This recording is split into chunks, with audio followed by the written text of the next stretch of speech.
Halo semuanya, pada mata kuliah Praktikum Advanced Information System Analysis and Design kali ini, kita akan membahas materi mengenai First Cut Sequence Diagram. Kali ini, kita akan membahas gimana caranya membuat First Cut Sequence Diagram berdasarkan sistem sequence diagram. Sebelum kita mengulik apa itu First Cut Sequence Diagram, kita harus memahami terlebih dahulu apa sih SSD atau System Sequence Diagram itu. Nah, pada SSD, terdapat beberapa informasi penting yang harus kita tahu. Satu, urutan pesan antara aktor dengan sistem.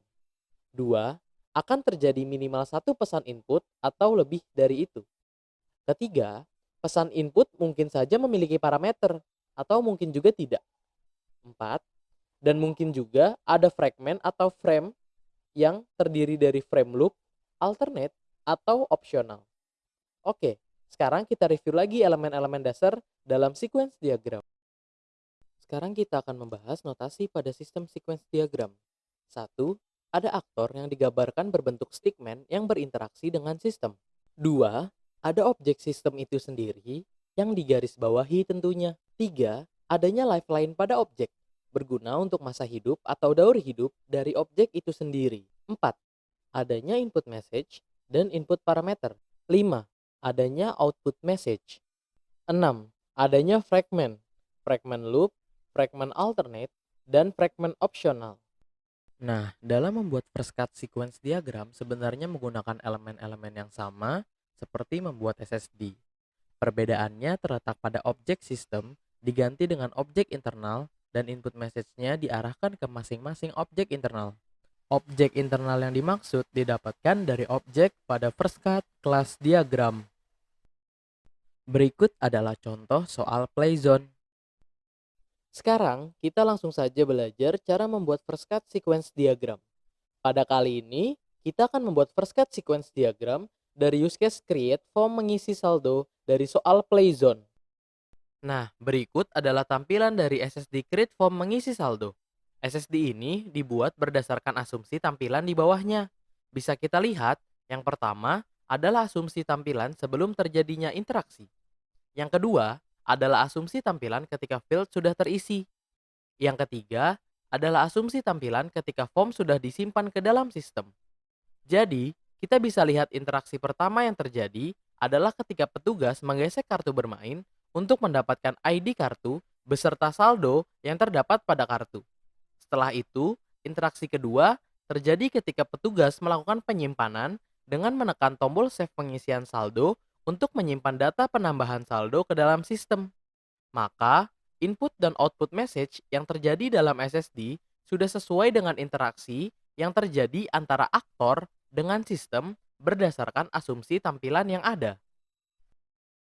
Berikut adalah tampilan dari first cut kelas diagram aplikasi Playzone. Dapat dilihat ketika kita ingin melakukan pengisian saldo, maka objek yang berkaitan dengan pengisian saldo ialah objek satu kartu, 2 pengisian saldo. Maka dari itu, objek yang akan kita gunakan dalam membuat first cut sequence diagram ialah objek kartu dan objek pengisian saldo. Sekarang kita akan mencoba untuk membuat first cut sequence diagram dari use case create form mengisi saldo. Pertama-tama, apa itu controller? Titik 2 pengisian saldo handler. Dan kenapa tiba-tiba ada di dalam membuat first cut sequence diagram? Oke, dalam membuat first cut sequence diagram, terdapat yang namanya controller object atau controller class. Controller ini bertanggung jawab untuk satu, menangkap pesan masuk dari aktor maupun boundary class. 2, mendistribusikan ke internal objek atau internal class yang dituju. 3, mengembalikan informasi yang diperlukan kepada boundary class dan aktor.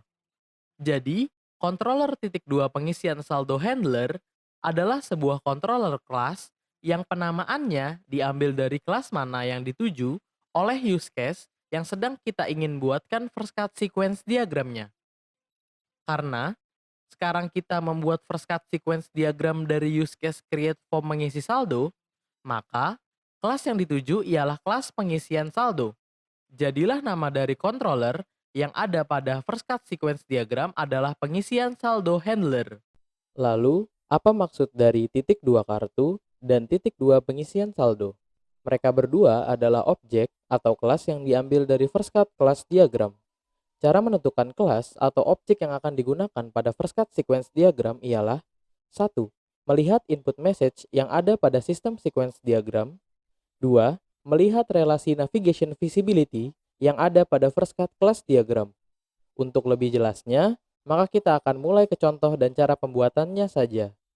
Nah, sekarang kita sudah masuk di aplikasi Visual Paradigm. Di sini akan kita coba membuat first cut sequence diagram dari aplikasi Playzone yang use case-nya adalah create pengisian saldo. Pada kanvas sudah tertera aktor yaitu petugas, ada controller object yaitu pengisian saldo handler, ada internal object yaitu kartu, dan pengisian saldo. Langsung saja kita akan buat first cut sequence diagramnya. Pertama-tama kita akan menggunakan input message yang pertama sesuai dengan SSD. Nah, input message-nya apa? Input message-nya adalah ketika petugas menggesekkan kartu dengan parameter ID kartu yang terdapat di dalam kartu yang digesek. Lalu, controller akan mengarahkan input message ini ditujukan ke objek mana.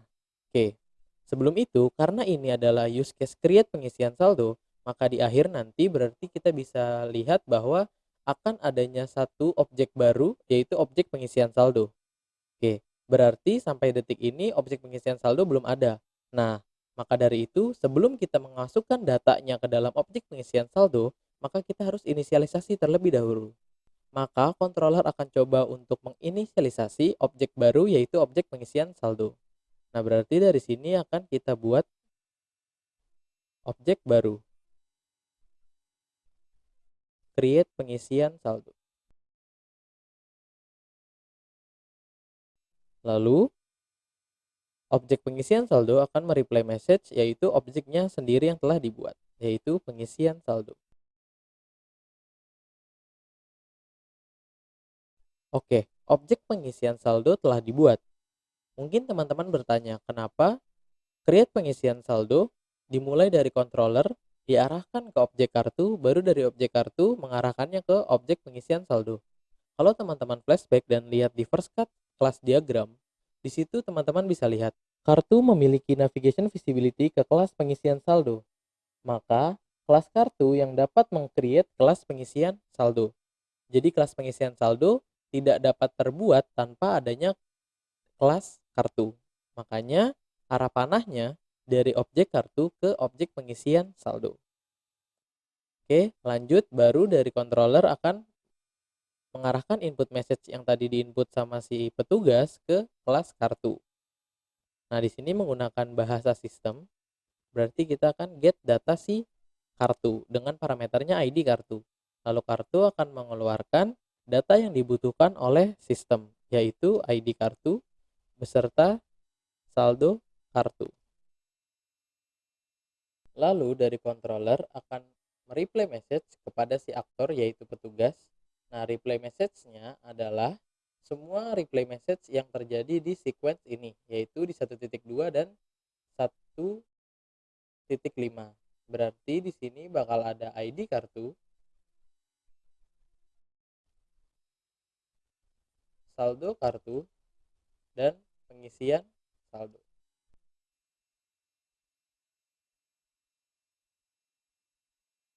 Nah, untuk input message yang pertama sudah kelar. Di sini sudah ada inisialisasi dari objek pengisian saldo yang dibuat oleh objek kartu. Lalu petugas juga sudah mendapatkan data dari kartu yang digesek. Lanjut ke input message yang kedua. Kita bisa lihat di SSD bahwa input message yang kedua adalah tentang penyimpanan data formulir pengisian saldo ke dalam sistem. Maka input message-nya dari petugas adalah save pengisian saldo. Lalu parameternya adalah data yang ada di formulir penukaran kupon.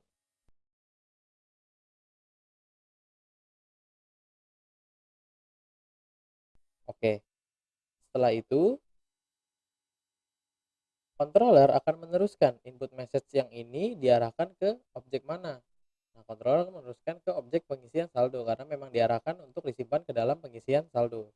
Berarti di sini save pengisian saldo. Nah, atributnya sama. Nah, di sini Setelah datanya di-save ke dalam objek pengisian saldo, maka objek pengisian saldo akan me-replay message. Nah, replay message-nya adalah data-data yang dibutuhkan oleh si sistem. Pertama, ketika sudah di-save berarti akan munculkan ID pengisian saldo. Lalu, data yang dibutuhkan oleh sistem adalah data si kartu. Kenapa? Karena nantinya data di dalam kartu akan terupdate setelah pengisian saldonya tersimpan. Berarti di sini dibutuhkan ID kartu beserta jumlah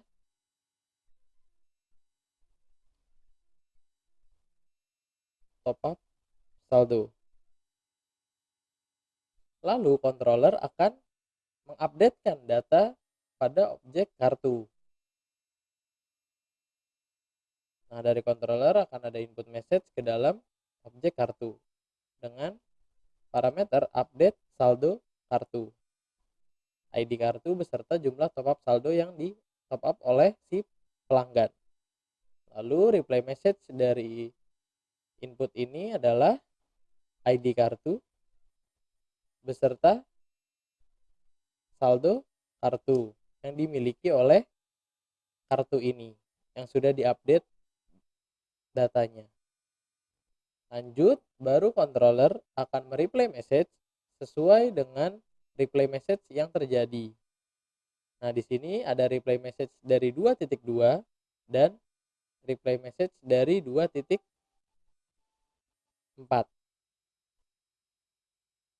Berarti di sini ada ID pengisian saldo, ID kartu, jumlah top up saldo, dan saldo kartu. Seperti ini. Ini adalah first cut sequence diagram dari aplikasi Playzone dengan use case create pengisian saldo. Tadi kita sudah coba untuk membuat first cut sequence diagram dari use case create form mengisi saldo. Sekarang kita akan coba membuat first cut sequence diagram dari use case membuat formulir penukaran kupon. Berikut adalah tampilan dari SSD membuat formulir penukaran kupon. Pada SSD ini dibuat berdasarkan asumsi tampilan di bawahnya. Bisa kita lihat, yang pertama adalah asumsi tampilan sebelum terjadi interaksi. Yang kedua adalah asumsi tampilan ketika petugas telah menggesekkan kartu ke mesin. Yang ketiga adalah asumsi tampilan ketika petugas telah memilihkan hadiah. Yang keempat adalah asumsi tampilan ketika petugas sudah menyimpan formulir ke dalam sistem. Jadi kita bisa lihat, interaksi pertama yang terjadi adalah ketika petugas menggesekkan kartu bermain untuk mendapatkan data ID kartu beserta kupon kartu. Setelah itu, interaksi kedua terjadi ketika petugas telah memilihkan hadiah. Yang ketiga adalah interaksi ketika petugas menyimpan formulir penukaran hadiah ke dalam sistem. Maka, input dan output message yang terdapat dalam SSD sudah sesuai dengan interaksi yang terjadi antara aktor dengan sistem. Berikut adalah tampilan dari first cut kelas diagram aplikasi Playzone.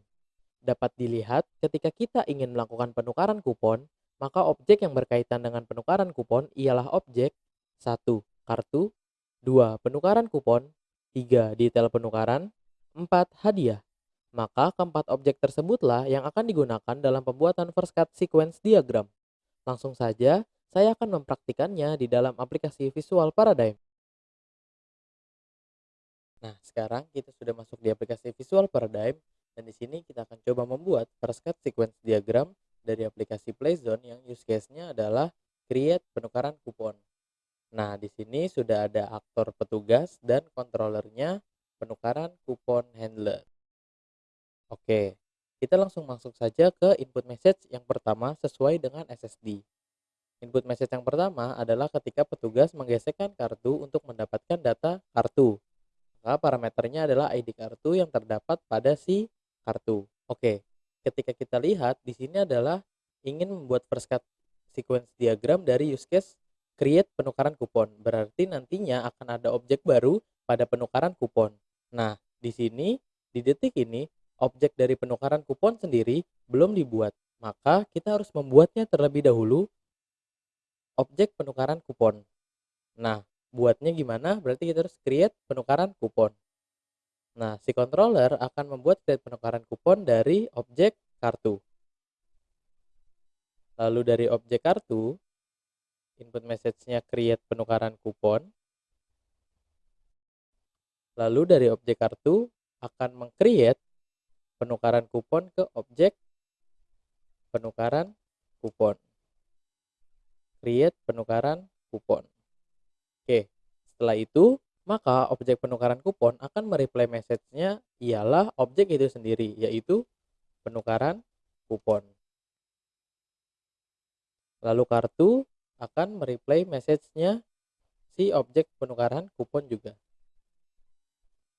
Oke, setelah itu ketika objek penukaran kupon telah dibuat, nah di sini pasti teman-teman bertanya, kenapa kita akan menginisialisasi objek penukaran kupon melewati objek kartu?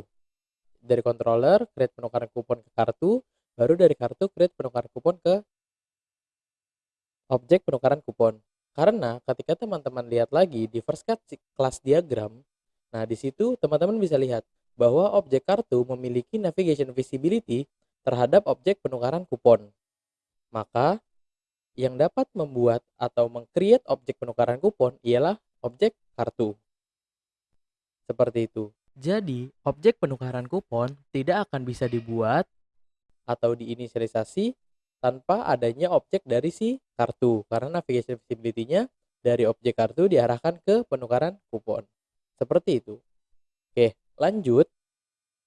Setelah objek penukaran kupon dibuat, barulah controller akan menyampaikan input message yang pertama tadi, bahwa ingin mendapatkan data si kartu. Dia bakal get data kartu dengan ID kartu. Lalu, objek kartu akan mereply message-nya sesuai dengan yang ingin ditampilkan di sistem. Di sini ada ID kartu beserta kupon kartu. Nah, setelah ini barulah controller akan mereply message ke aktor. Reply message-nya apa? Reply message-nya adalah reply message yang terjadi di sequence ini. Di mana di sini terjadi dua pengembalian atau dua reply message, yaitu di 1.2 dan di 1.4, yaitu penukaran kupon,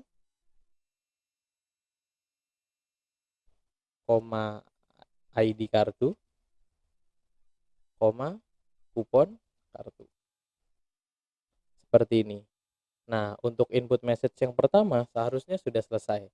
Karena di sini kita sudah inisialisasi objek penukaran kupon, lalu kita sudah mendapatkan data dari objek kartu. Kita langsung masuk ke input message yang kedua.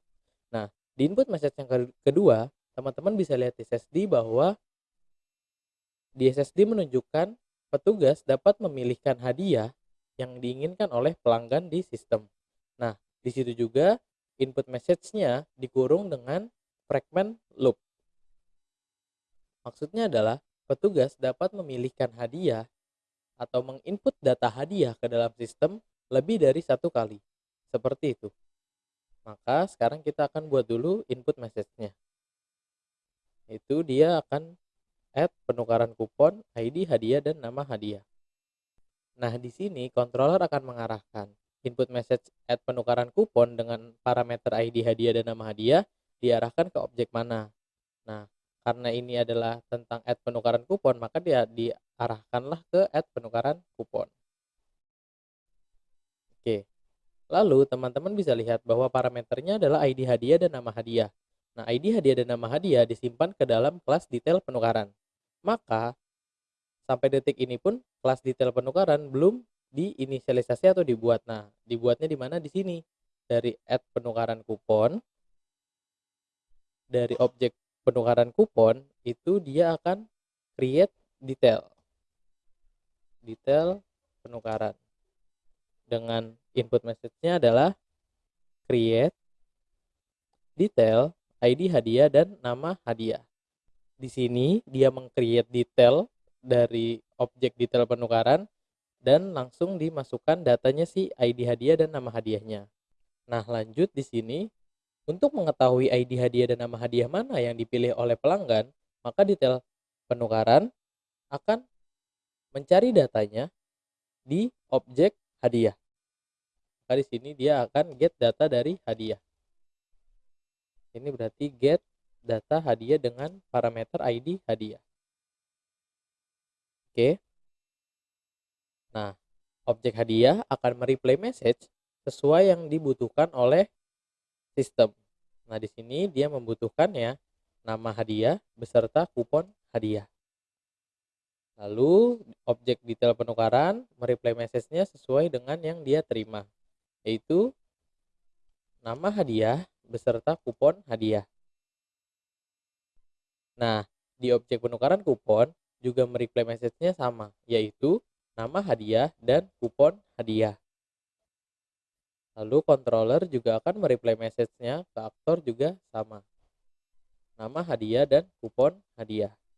Oke, tadi di SSD kalian lihat bahwa input message yang kedua dikurung oleh fragment loop. Maka di sini juga akan kita tambahkan fragmentasi loopnya. Oke, fragment loop sudah ada. Nah, kira-kira untuk input message yang kedua akan seperti ini.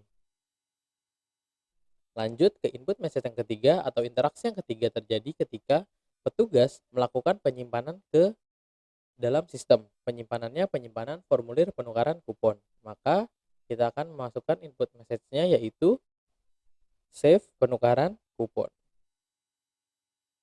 Di sini ada ID kartu, ada kupon kartu, ada kupon hadiah, ada nama hadiah, dan total kupon. Nah, ini adalah atribut-atribut yang ada pada formulir penukaran kupon.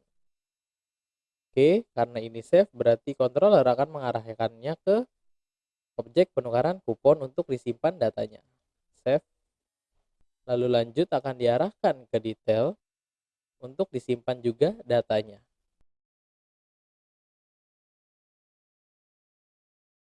Oke. Nah, setelah datanya tersimpan pada objek penukaran kupon dan detail penukaran, maka objek hadiah juga harus diupdate datanya karena ada pengurangan jumlah stok hadiah. Maka dari detail penukaran, tarik garis menuju objek hadiah. Di sini berarti ada update stok dengan parameternya ID hadiah. Lalu berarti objek hadiah akan mereplay message bahwa objeknya telah terupdate. Berarti stok update. Seperti itu. Lalu pada detail penukaran juga akan mengembalikan replay message-nya sama dengan detail ulang sama dengan objek hadiah. Nah, di sini pada objek penukaran kupon akan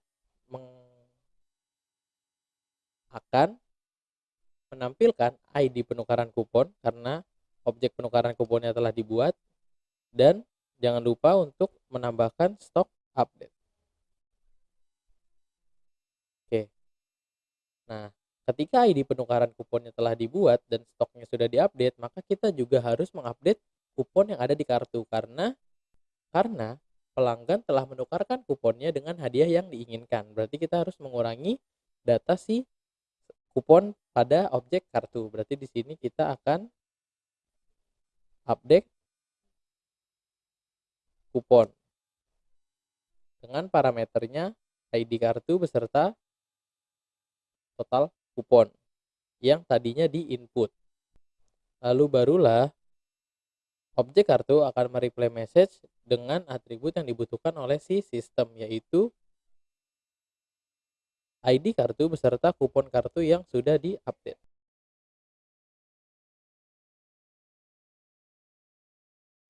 Sampai sini sudah, lalu baru controller mereplay message kan semua replay message yang ada ke aktor. Nah, di sini berarti ada dua replay message yang terjadi, yaitu pada 3.2 dan pada 3.4. Berarti kita akan mereplaykan semuanya. ID penukaran kupon, stok update, ID kartu, kupon kartu. Seperti ini. Nah, seharusnya untuk first cut sequence diagram dari aplikasi Playzone dengan use case create penukaran kupon telah selesai. Sekian penjelasan mengenai first cut sequence diagram, dan semoga video ini dapat bermanfaat bagi teman-teman semua. Akhir kata, saya ucapkan terima kasih.